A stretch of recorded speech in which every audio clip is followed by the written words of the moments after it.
Hi, what's up, everyone? Welcome to my YouTube channel. This is Tao from Digital. Let's be real. Today, trying to choose a pair of TWS earbuds feels a bit like online dating.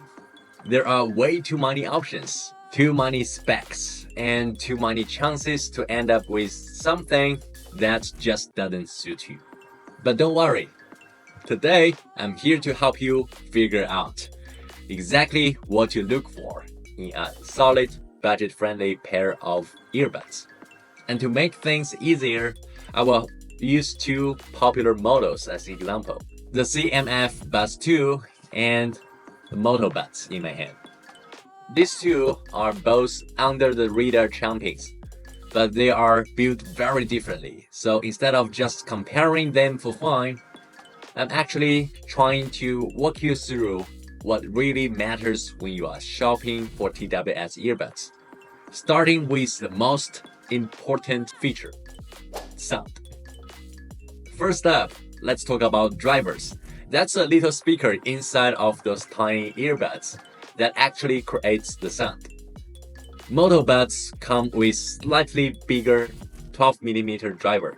That means more boom, a bit more presence, especially in the low end.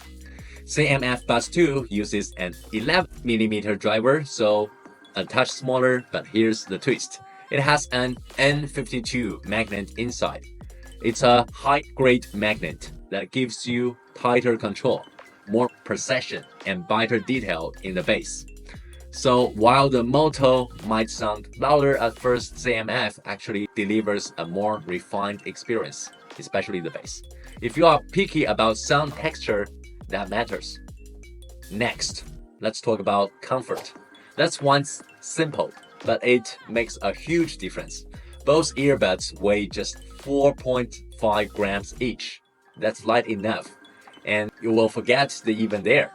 Whether you are walking or falling asleep listening to your chill beats to overthink life playlist, they won't wear your ear out. For daily use, light and comfy is king. Remember that, and that too, both nail that. Now let's get into noise cancellation. It's where CMF Buds 2 kinda goes wild. It got 6 microphones and supports ANC across a 5200 Hz range, which is huge. Plus, it gives you 3 levels of noise cancellation to choose from, and even an adaptive mode that adjusts automatically depending on your environment. Sounds fancy, right? On the other hand, Moto Buds takes a modest route, 3 max, 2 ANC levels, also with an adaptive mode. But here's my hot take. Don't use adaptive noise cancellation at all. It's still kind of gimmick. It changes the strength while you are listening, and for some people that can create this weird ear pressure feeling. I recommend just picking the ANC level you like and sticking with it. If serious noise cancellation is important to you, the CMF clearly takes the lead here.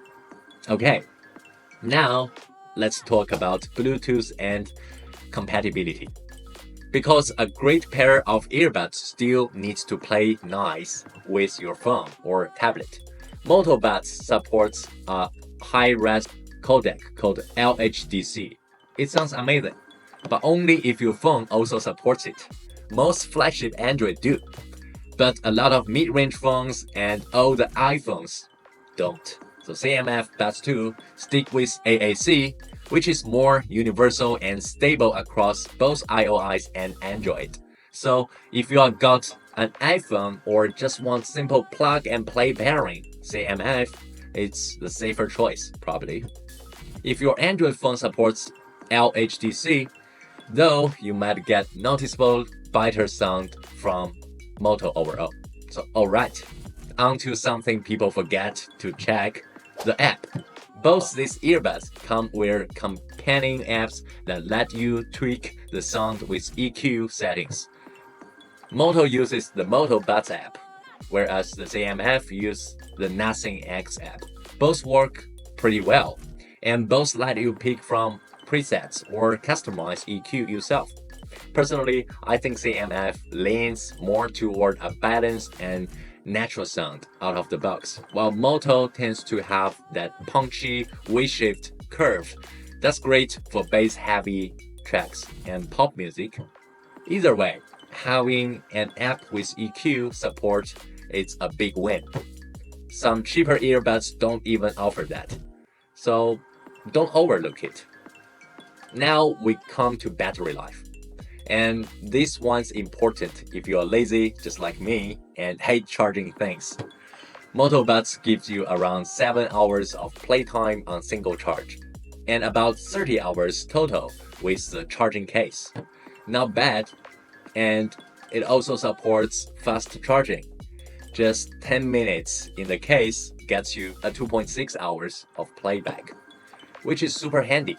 SAMF Buds 2 is kind of a monster in the department. It gives you up to 13.5 hours on a single charge, seriously, and a total of 55 hours with the case.